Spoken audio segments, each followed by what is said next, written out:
I never thought I would get married a second time. After a disappointing first marriage, I told myself I would live alone, focus on my career, and enjoy life on my own terms. But then, fate led me to Daniel, a man completely different from my past. He didn't just show me what real love was. He made me believe that happiness was still waiting ahead. If there's one thing I am certain of in my life, it's that I have never regretted my decision to get divorced, and even more so, I have never regretted choosing to move forward with Daniel. I am 38 years old now and have been married to Daniel for 5 years.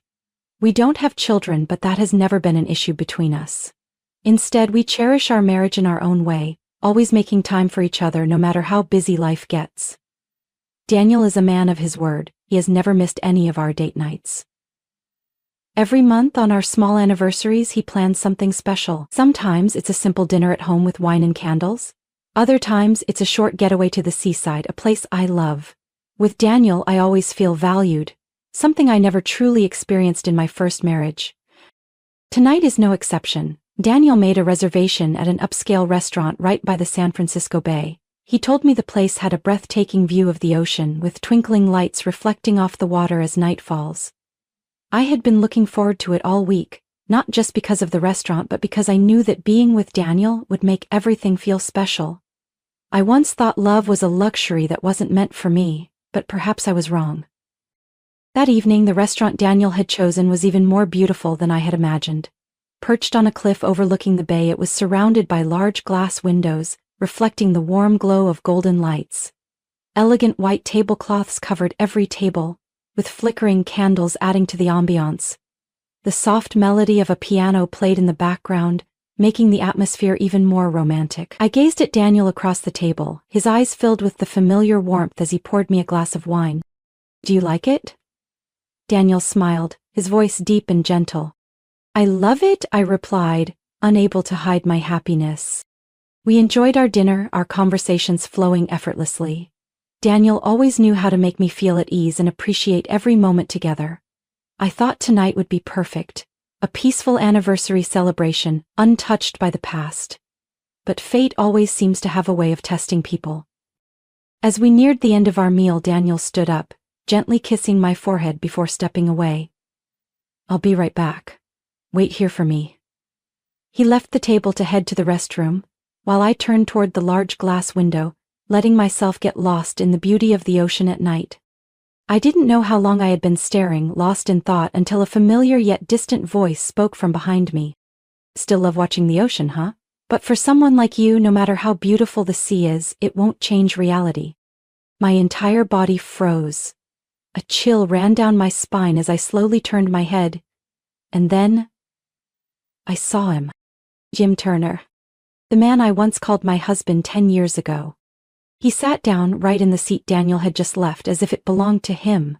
A wave of discomfort washed over me, but I forced myself to stay calm. Jim hadn't changed much since the last time I saw him, still wearing that smug expression, his narrow eyes filled with condescension. His suit looked expensive, but his face bore the undeniable marks of time.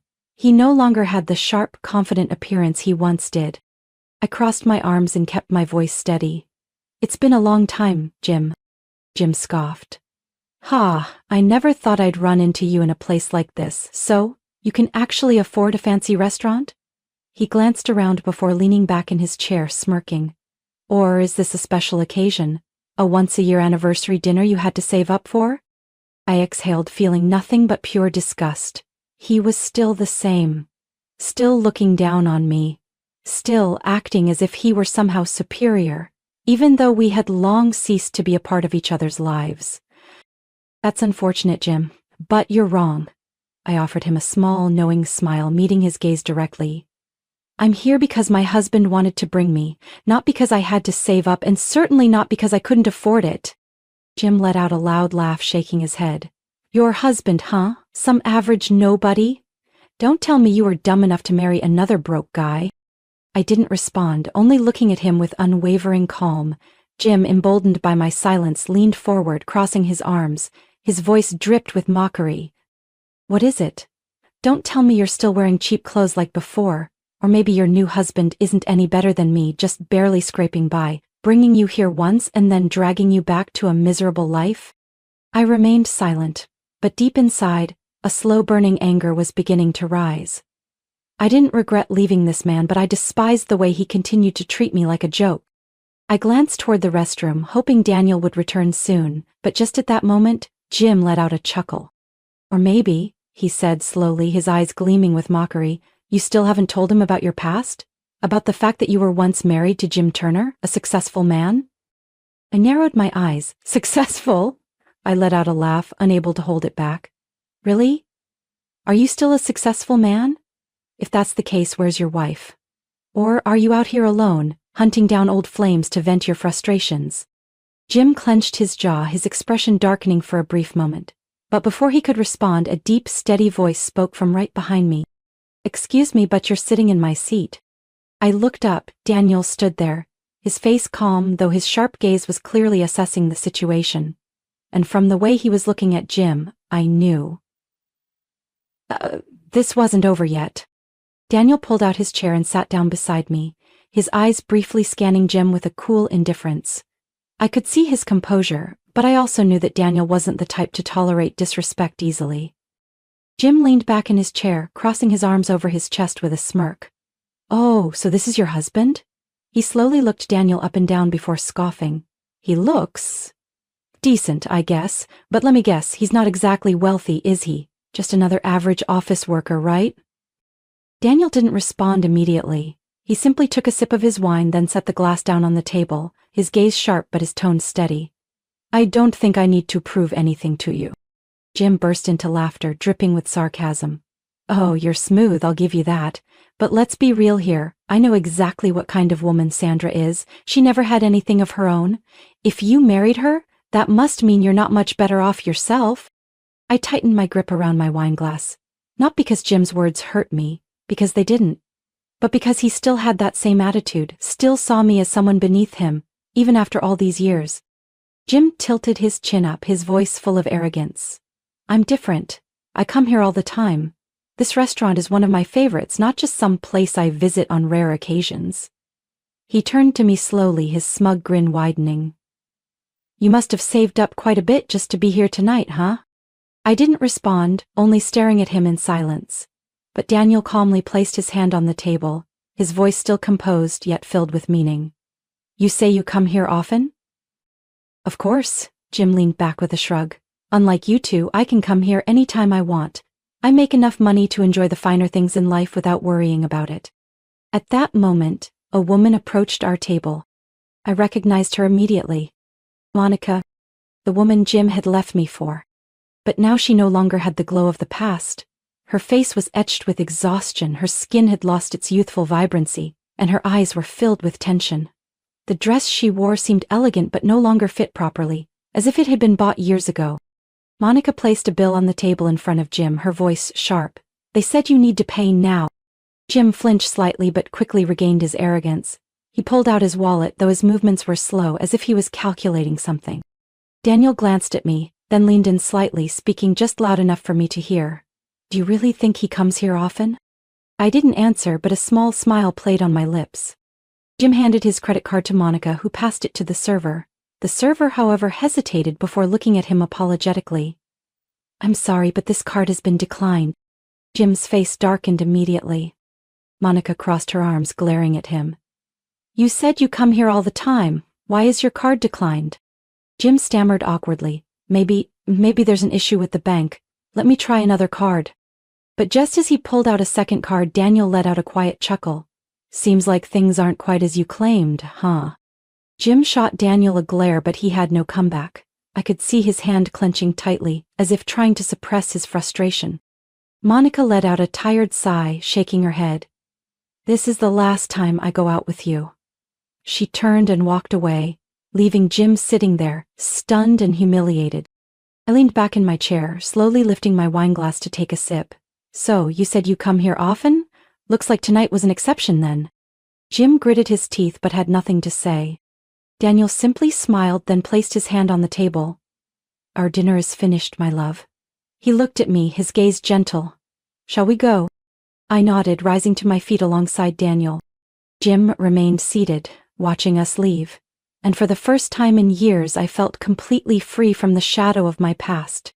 Jim tried to salvage his dignity after Monica left. He cleared his throat, attempting to regain his confidence. Looking at me and Daniel with a challenging gaze, he straightened his posture. "Well, I don't really care about trivial matters like this anyway," Jim shrugged, trying to appear indifferent. "Money issues are only temporary. I'm a senior manager at Anderson Corporation. My salary easily covers nights like this." I almost laughed but kept my composure. Daniel remained unfazed, leaning back in his chair comfortably, his eyes fixed on Jim, as if waiting to see what else he had to say. Jim continued boasting. "You know, Anderson Corporation isn't just some ordinary company. I have a respectable position there. I'm not some low-level employee. Being a manager at such a large corporation means I never have to worry about money." He glanced at me, his expression triumphant. "Some people are lucky enough to escape poverty by marrying someone more well-off. But Sandra, this is as far as you'll ever go. You'll never reach the level I have." Daniel chuckled softly, then casually pulled a card from his wallet and placed it on the table. It was a sleek black card, its metallic surface gleaming under the restaurant's ambient lighting. The waiter immediately bowed respectfully and took the card. "Thank you, Mr. Kingston. We will process your payment right away." A heavy silence fell over the table. I saw Jim's face stiffen. He stared at the card as if he couldn't believe his eyes. What? He stammered, his eyes wide with confusion. The waiter soon returned, handing the card back to Daniel along with the receipt. "Thank you very much, Mr. Kingston. It's an honor to serve you." Jim furrowed his brows. "Wait, Kingston?" He turned to me, suspicion creeping into his voice. "Don't tell me it can't be." I gave him a small smile, crossing my arms as I met his gaze directly. "My husband is Daniel Kingston, the chairman of Anderson Corporation." Jim froze. His mouth opened slightly as if he wanted to say something, but no words came out. Tilting my head slightly, I continued in a light yet pointed tone. "So Jim, you really do work at Anderson Corporation, don't you? I assume you're quite familiar with the chairman then?" Jim's face drained of color, then quickly turned red. He swallowed hard, trying to keep his composure, but the sheer shock was undeniable. Daniel looked at him, his voice calm yet sharp. "Listen, Jim, I don't care about my wife's past, but I don't appreciate anyone disrespecting her." He gently poured more wine into my glass before continuing. "I'm not some low-level employee like you assume. And my wife, Sandra, isn't just a lucky woman who married rich. She is capable, intelligent, and an important partner in my work." I crossed my arms and smiled. "I'm the vice president of Anderson Corporation, Jim." Jim looked as if he had just been punched in the face. He couldn't believe what he had just heard. "Ha ha, this is a joke, right?" He laughed nervously, but his eyes betrayed his panic. "How could you? There's no way. You were just a low-level office worker." I shrugged. I was an office worker, but that didn't mean I would stay that way forever. After our divorce, I focused on my career, earned my business degree, and worked hard. One day, Anderson Corporation offered me a management position, and I climbed my way up. And as you can see, now I'm the vice president. Jim's mouth hung open, but he couldn't come up with a response. Daniel took a sip of his wine, then placed his glass down, his sharp gaze fixed on Jim. "You brag about being a manager at Anderson Corporation. Funny, because I've never noticed you." Jim swallowed hard, desperately searching his memory. He had definitely heard of Chairman Kingston before, but he had never imagined that the man would be sitting right in front of him. Daniel continued, his voice steady yet authoritative. "In fact, I've never heard anyone in the company mention your name. I wonder if you're actually as good as you claim to be, or if you're just someone who's managed to slip through the system." I chuckled softly, tilting my head as I looked at Jim with amusement. "So, do you still think I'm just some poor woman who can only afford to come here on special occasions?" Jim said nothing. He just sat there, looking as if he had lost all faith in himself. And for the first time in years, I felt completely in control. But it wasn't over yet. After that dinner, I thought everything with Jim was finally behind me. But I was wrong. The next morning, just as I walked into my office, my phone rang repeatedly. I glanced at the screen and saw an unknown number. Something in my gut told me it wasn't good. I hesitated for a moment, then picked up the call. "Hello, Sandra." The voice on the other end was hesitant. I recognized it immediately. It was Jim. I sighed. "What do you want?" Jim cleared his throat. trying to regain his confidence, but his voice betrayed his nervousness. I think we could talk for a moment about my job. I let out a cold chuckle. Why should I care? There was a bit of a misunderstanding last night. I didn't mean to disrespect you or your husband, he hesitated. I was just surprised. No one could have imagined that you'd be the vice president, right? I mean, you're just you. I gripped my phone tighter. Even while begging for my help, he couldn't stop himself from being condescending. Jim, I cut him off coldly. Did you call just to say this? Because if so, I'm really busy. Wait, Sandra, please. His voice became more desperate. I heard about the termination decision. There has to be another way, right? You can talk to your husband, convince him to let me stay. I leaned back in my chair, crossing my arms. And why would I do that? Jim was silent for a few seconds before his tone turned bitter. Because after all, you were my wife once. You owe me that. I laughed. I owe you? Yes, you wouldn't be where you are today without me. If it weren't for me, you'd still just be a low-level office worker with no future. A slow, simmering anger rose inside me. Is that what you really think, Jim? I spoke slowly, emphasizing every word. You really think I owe my success to you? Silence. For the first time, he seemed to realize he had said the wrong thing. I continued, let me make one thing clear. I am where I am today not because of you. I got here because I worked hard.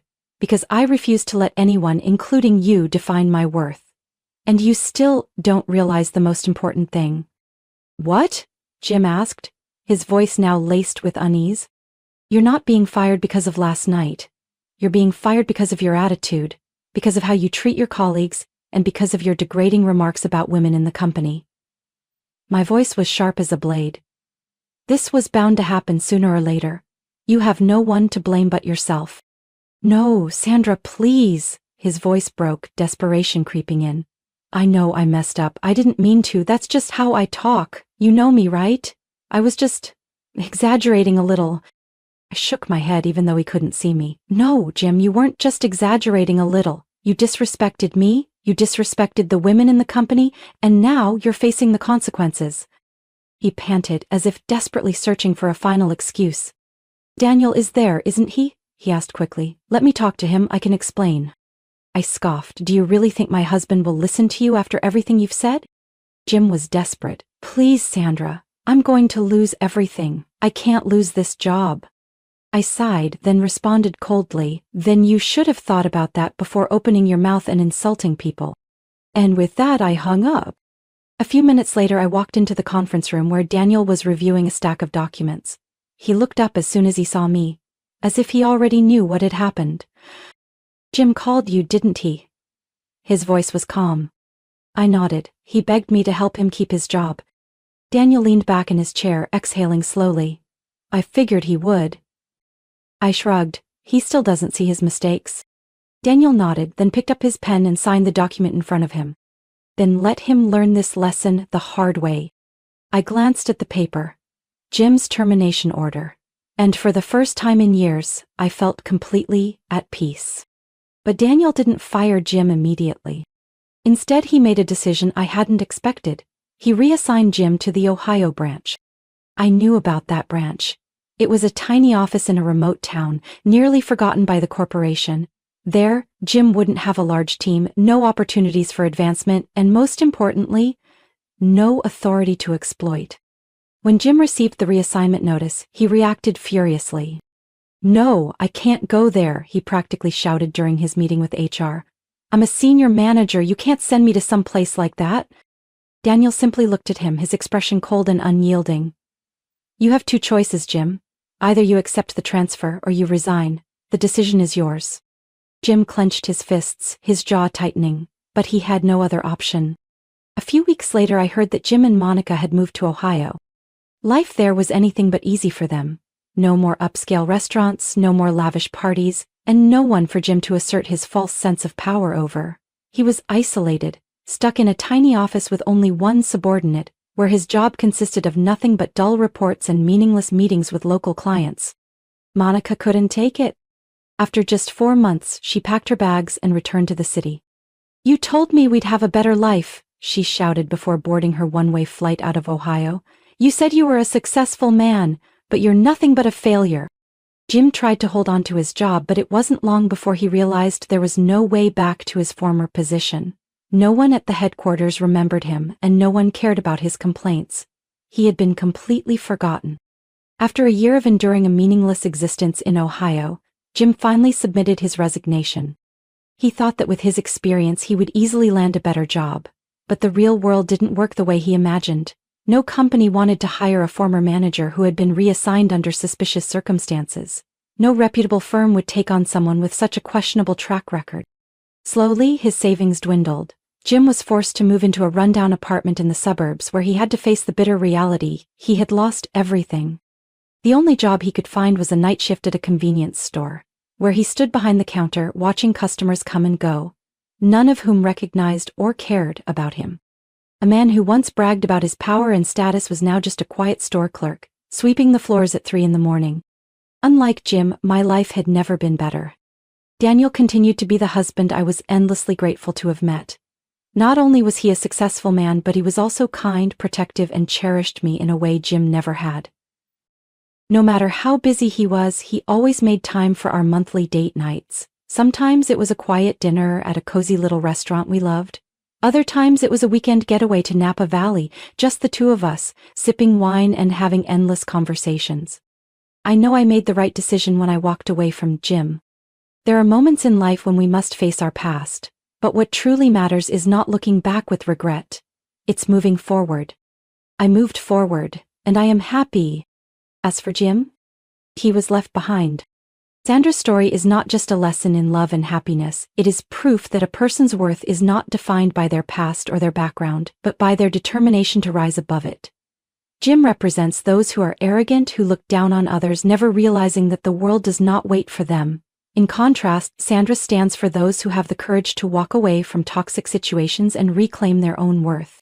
In real life, everyone has the chance to rewrite their story, if they are brave enough to take the next step. What do you think about this story? Do you believe Jim deserved his fate, or could he have changed if he had realized his mistakes sooner? Share your thoughts in the comments below. And don't forget to follow the channel for more compelling stories about life and family.